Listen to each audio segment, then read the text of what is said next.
Alam mo ba na marami pa rin mga OFW ang nagkakaproblema sa airport hindi dahil kulang sa dokumento, kundi dahil sa kaalaman? Bago ka lumipad papuntang abroad, check this. Do's and don't bago lumipad abroad, siguraduhin alam mo mga simpleng bagay na makakapagligtas sa iyo sa delay, offloading, or kahit sa scam. Disclaimer, Recruit PH is not affiliated with any agency or organization. All information shared is for educational purposes only and has been verified to the best of our knowledge. Viewers are encouraged to do their own research and verify information before making any decisions. Hello mga ka-recruit, Jen here. Kung ikaw ay first time na lalabas ng bansa or matagal nang hindi nag-travel, mahalagang alam mo ang mga dapat mong gawin sa airport para maiwasan ang mga problema, delay, or kahit scam. Sa video na ito, pag-usapan natin ang airport do's and don'ts, mga importanteng dapat dalhin, at tips para makaiwas sa panloloko. Important documents na dapat mo nasa hand carry. Siguraduhin kumpleto ng iyong mga dokumento bago ka pumunta sa airport. Huwag ilagay sa mga check-ins baggage dahil ito ang dokumentong hahanapin sa bawat proseso ng biyahe. Passport.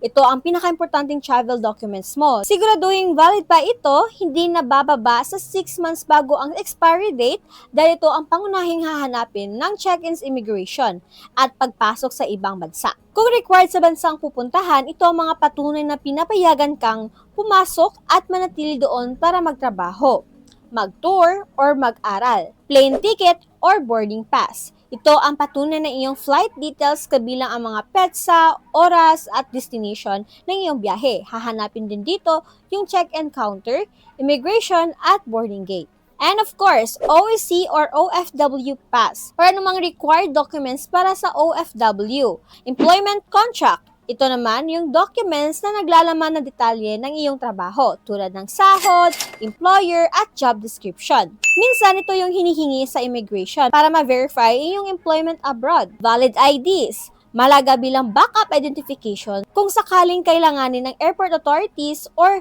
airline staff para sa verification. E-travel. Mga ka-recruit, bago ka lumipad abroad, siguraduhin din na nakapag-register ka sa e-travel system. Ito ay yung official na online platform ng pamahalaan para sa border control, health surveillance at travel documentation ng mga pasahero na papasok at lalabas ng Pilipinas.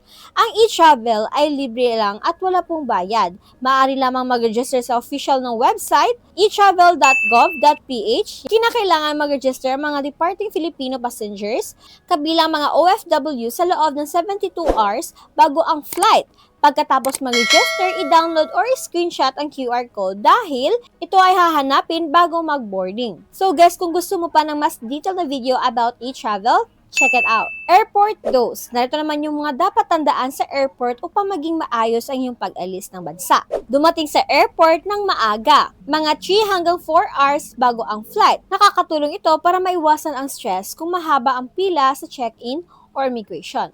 Maging kalmado at honest kapag kinakausap din ng immigration officer. Sagutin lamang yung mga tinatanong at iwasan po yung mga sobrang paliwanag na hindi na po kailangan. Be direct para hindi magkaaberya. Sundin ang airport security rules. Ang mga patakarang ito ay para sa kaligtasan ng lahat ng pasahero. Makinig din sa announcement dahil mahalaga ito lalo na kung may pagbabago sa boarding gate or oras ng flight. Airport don'ts. May mga bagay din na dapat iwasan sa airport upang hindi magkaroon ng problema.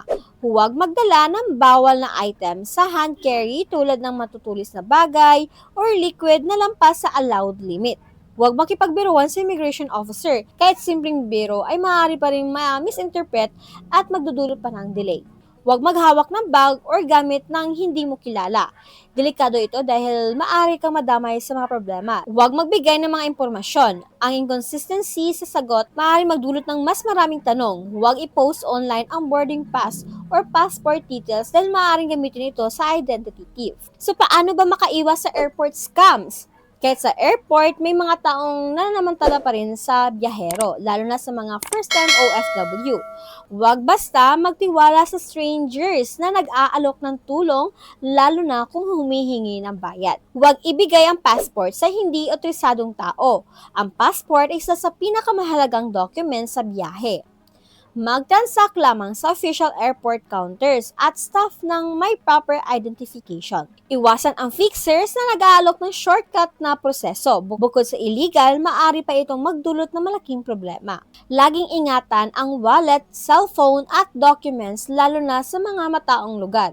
Kung may kahinalang sitwasyon, lumapit agad sa airport police or information desk. And extra tips para sa mga OFW para mas maging komportable po ang iyong biyahe. Naritong ilan sa mga simpleng tips.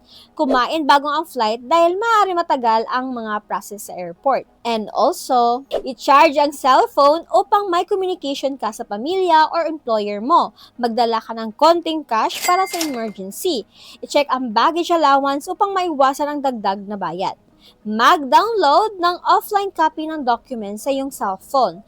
And also, ang maliliit na paghahanda na ito ay makakatulong upang maging mas maayos at mas mapanatag ang iyong paglalakbay. Mga karikrod, ang pagpunta sa ibang bansa, lalo na para sa trabaho, mahalagang hindi lang kumpleto ang documents, kundi kumpleto rin ang iyong kaalaman. Ang pagiging handa sa airport ay makakatulong din upang maging maayos, mabilis, at ligtas ang iyong pag-alis. Kaya kung ikaw ay may kakilala na first-time OFW, mag-a-abroad pa lang, or may planong magtrabaho sa ibang bansa, i-share mo ang video na ito para makatulong sa iba and pagbigyan ng tamang impormasyon. Minsan, sa simpleng pag-share ng kalaman ay maaaring makaiwas pa sa problema at makakapagbigay pa ng kumpiyansa sa isang biyahero. And huwag kalimutang mag-like, share, at subscribe para sa mas marami pang OFW tips, job updates, at travel guidance. Paalam!